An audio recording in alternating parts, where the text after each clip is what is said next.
Hello, I'm pleased to be joining here today Marlène Carrias Iked, Strategy Marketing, Digital Innovation Vice President, Cedric Dackam, President and General Manager, Automotive Aftermarket, and Peter Lukassen, Operational Sustainability at Bosch. Please welcome, and I would love to hear all about the company's vision on sustainability. Marlène, could you tell us a little bit more of Valeo's sustainability vision? Yes, with pleasure. So at Valeo, sustainability is at the heart of our DNA since I think more than 15 years now. At a corporate point of view, and 3 years ago we decided to dedicate a specific program only for aftermarket, which is called the I Care for the Planet program.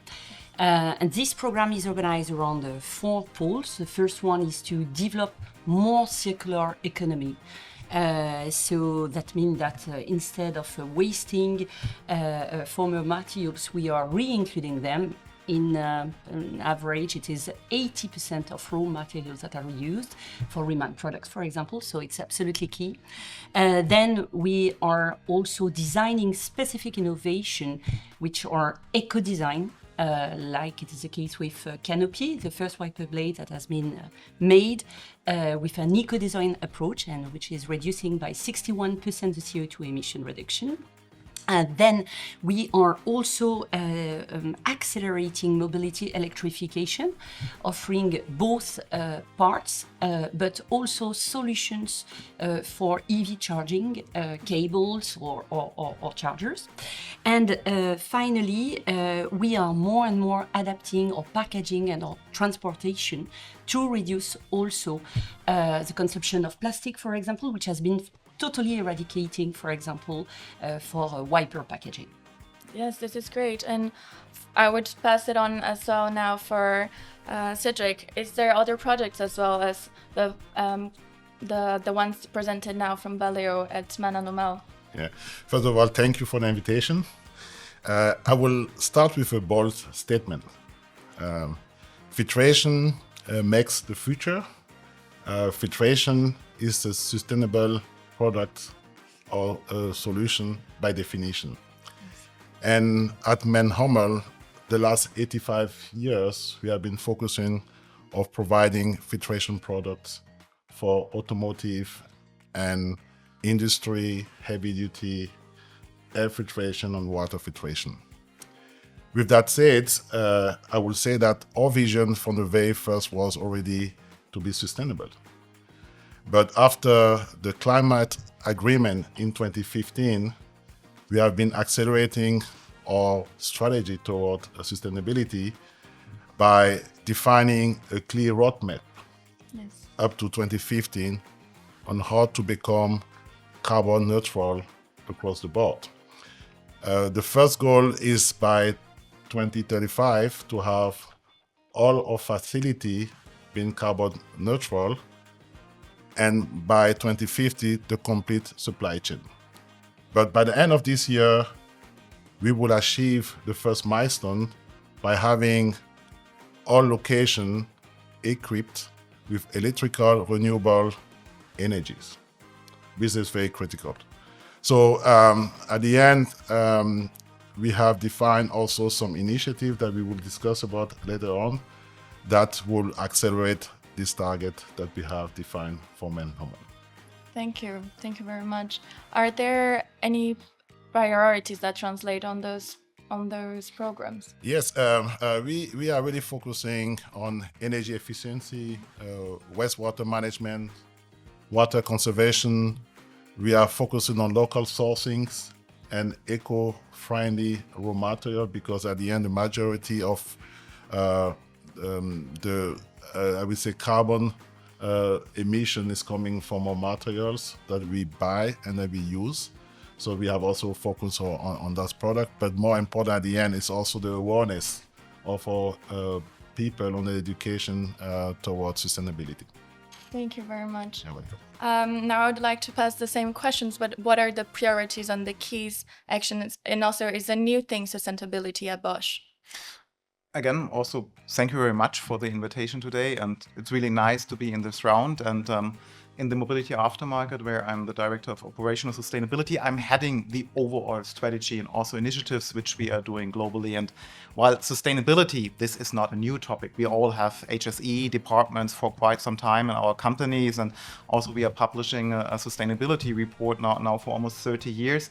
Still, in the last decade, a lot has accelerated, and also within Bosch, we put a lot of emphasis on this, and we have a clear target and vision how to proceed. And as with all other companies, we started in 2019, especially with a focus on our own locations. And now here we have reduced scope 1 and 2 emissions by 83%. We are at 99.5% renewable energy.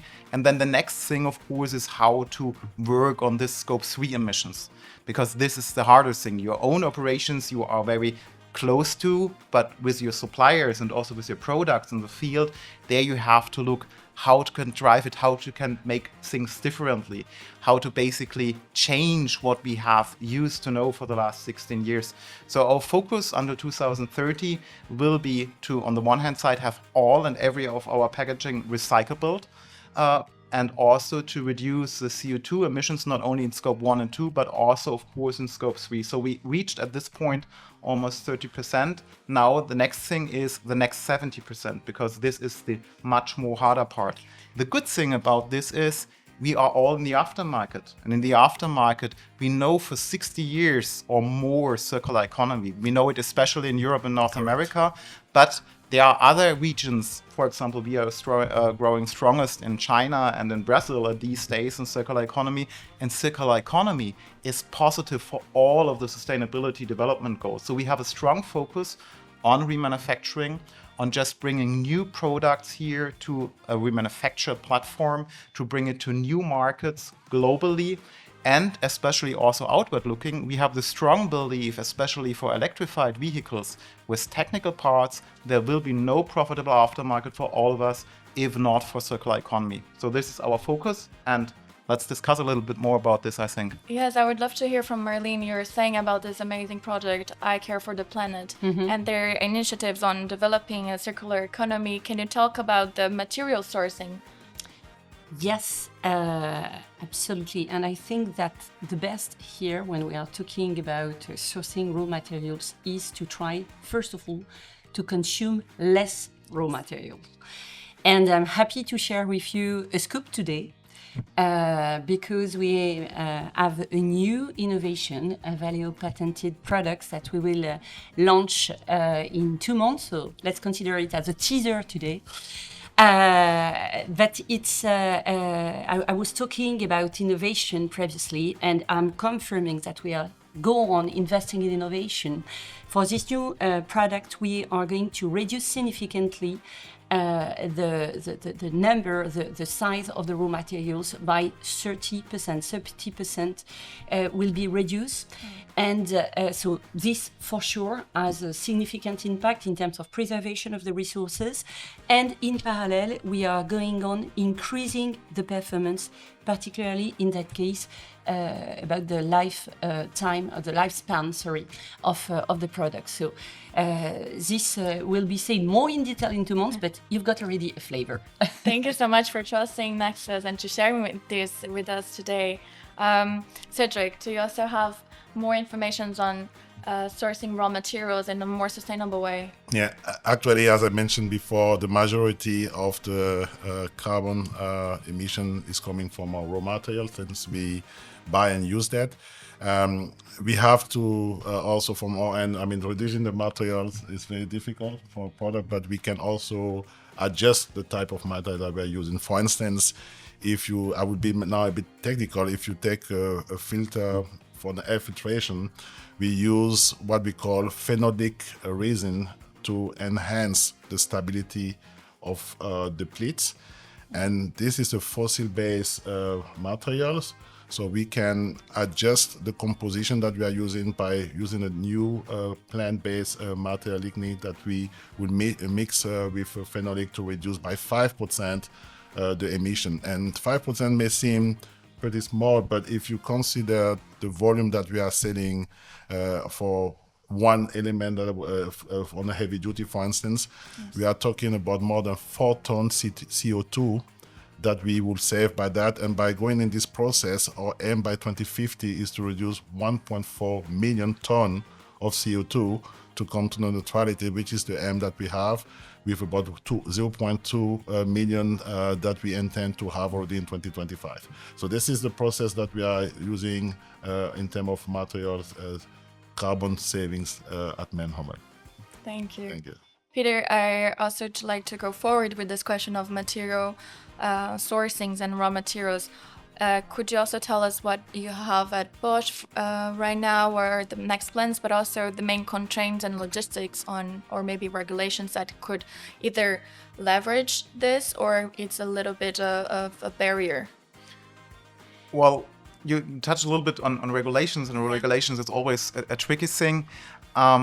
Yes, regulations give you additional hurdles. On the other hand, they give you additional incentive to do so. If I think especially also about the Critical Raw Material Acts in Europe, we will have more support, let's put it this way, also from a legislator that we care about and collecting our parts and really try to decrease our footprint. And this, on the other hand, it is not only about the regulation in one area, it's a global thing. So if I just, and I'm completely agreeing with you, if I have our own footprint, the sourcing is tenfold our own footprint, and this in our terms is 30 million tons of CO2, which we are talking about every year.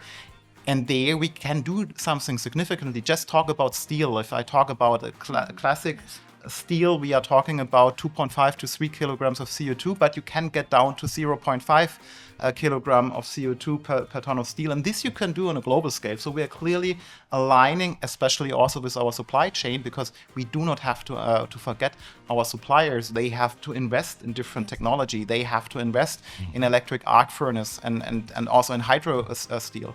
So this we are doing quite actively to have the same sustainable source of steel everywhere. No matter whether it's China, whether it's Mexico or Europe, there is only one standard we should strive for on a global level, and this is a globally sustainable product, no matter where it comes from.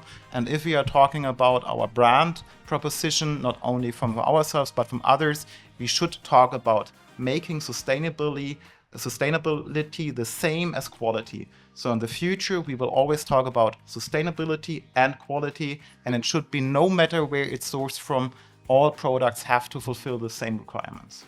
Yes, this is a really important topic, especially now in Europe, the changings on the regulations and some specifications that they put not only for this year, but for next year for raw materials. Yes. One point here just to add, because I don't know whether you have noticed, but just some days ago, also China has published in their new 5 years plan that also China, they now want to become the leader in sustainability. Correct. So just they are not lagging behind. And this we are also seeing a lot when we look at our OEMs. It is not that the Western world is leading in sustainability. Yes, there are differences, but just consider that 2/3 of the production in the world is done by China, and they now have this really most ambitious plan to become leader in sustainability. So there will be a lot of support just going in this direction, and there's no turning back. No matter what somebody might think about, there is no turning back. This is a clear road and a clear direction which we all have. If I may just rebound, Marina, because in your question you were talking about the regulation, and all what you say is absolutely true. But you were also talking about constraints. Yes. And I think that it is very important also to be capable to manage all these regulation aspects, but to be very pragmatic also for particularly the members of the NEXUS community that facing demands sometimes are ready to go or not ready to go. And this is linked to a certain number of constraints. The first one, if we are talking about distributors, we conducted a survey where 2/3 of the professionals declared that for them, the car collection, the famous reverse logistic, is a burden. So probably we have to really be the most courageous possible to change this and to act to find some solutions. So at Valeo, For example, we simplify a certain number of things. We have one unique transporter per country now in order to make it simple. We are collecting the cores with just a minimum of 20 parts. We have an internal tools to very quickly identify the quality of the cores in order to be capable to answer to the distributors and to revert to them with a credit note in less than 72 hours, and so on and so on. So there is this first constraint, which is the fact that today for the distributors, it is complex.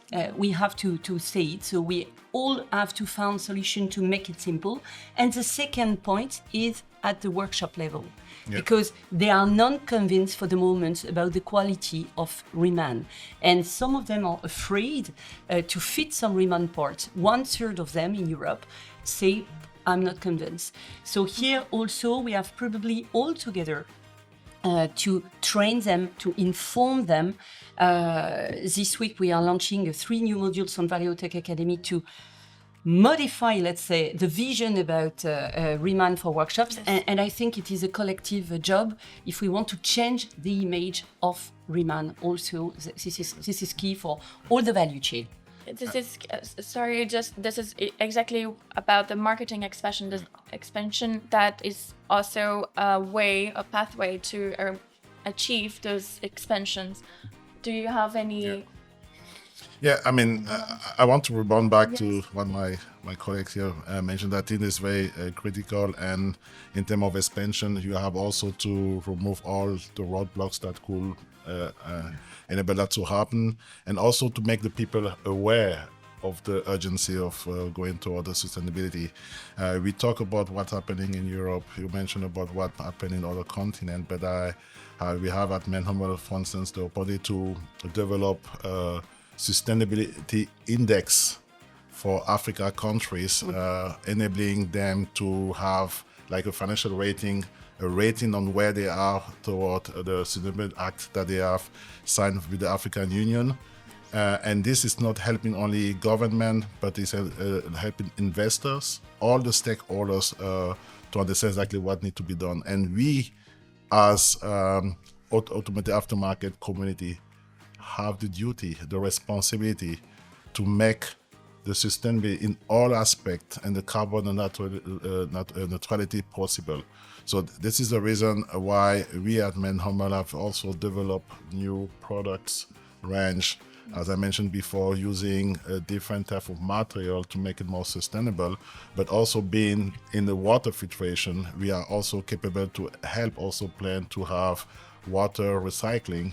We don't know, not everyone knows, but in terms of waste management, globally, the percentage that is happening is pretty low. If you look also of wastewater management in Africa, we talk about 8%, in Germany, no more than 25%. So there's also aspect that we are bringing with our technology, to push all the industry going toward this direction. Bottom line at the end is that for the market expansion, we have to have all the supply chain, as we mentioned, from supplier workshops, distributors, ITGs, Nexus, really all the community working close together. I really like what I saw yesterday about the rating that Nexus is pushing for the member, the one that are not really capable to have their own staff to do that.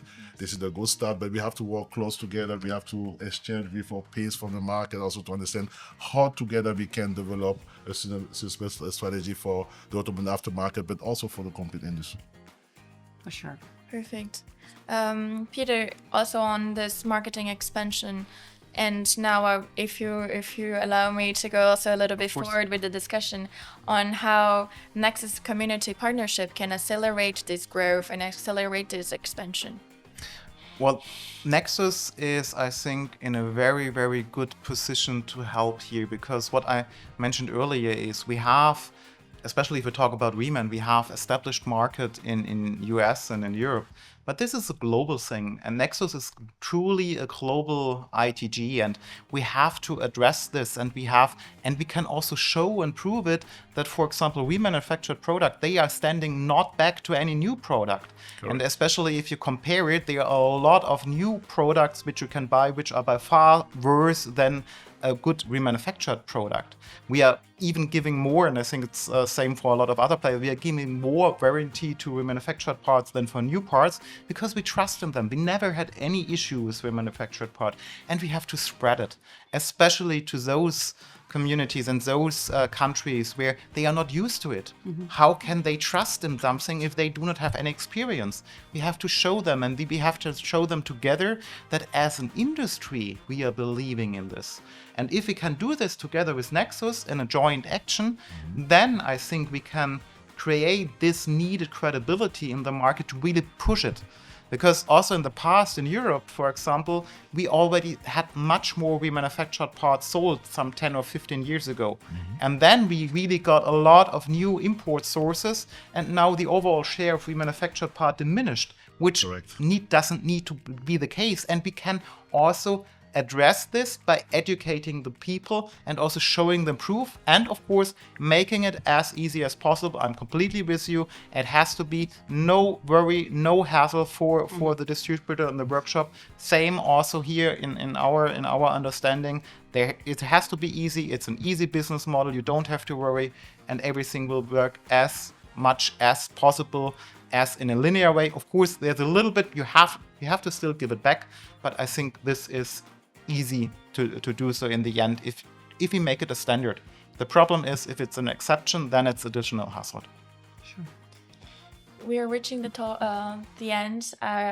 Please, Marlène, do you have other comments that I would love to hear, even if it's quick, about the Valeo Reman partners that I know that they do, and I think that would be a great opportunity for also NEXUS community. Absolutely, for the NEXUS members. So you were mentioning, and I was mentioning also previously, the notion of information, of training, and I think that the cherry on the cake is a motivation also. So that's the reason why we have built this Valeo Reman Partner Program, VRP.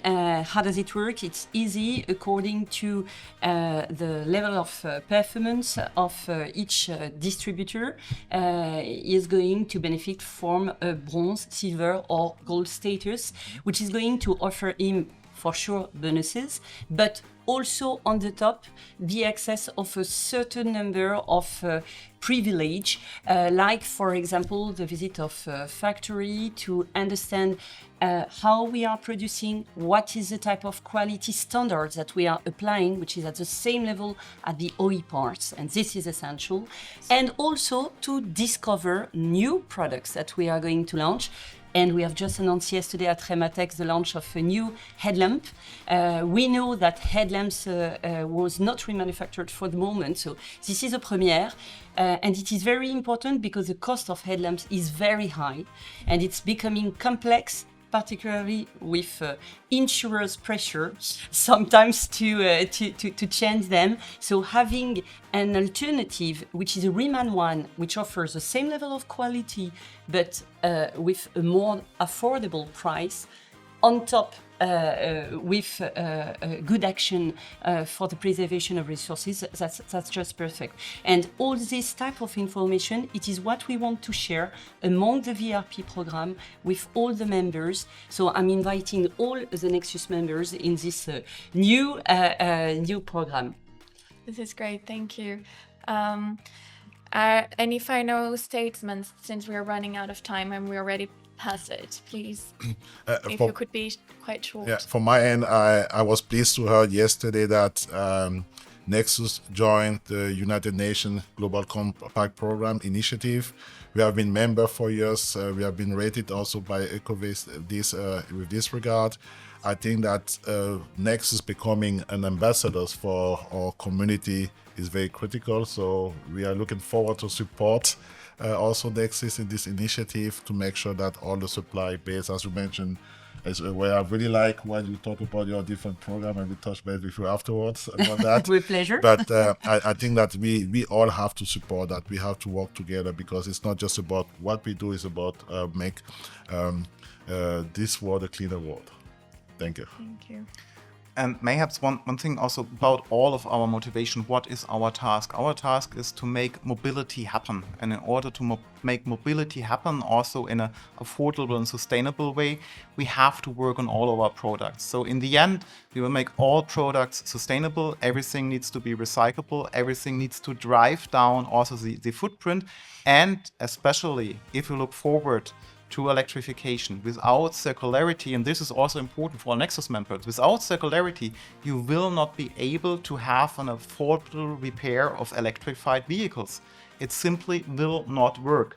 So all of us, and we are working a lot on bringing those products to a circular solution, like also the hybrid batteries which we are offering. There will be also the power electronic and all the EX, everything will be available as a circular solution, because for sure, everything anew, you will not be able to serve a market. If somebody comes with a BEV after 8 years, a new battery, a new power electronic will cost more than the residual value of the car.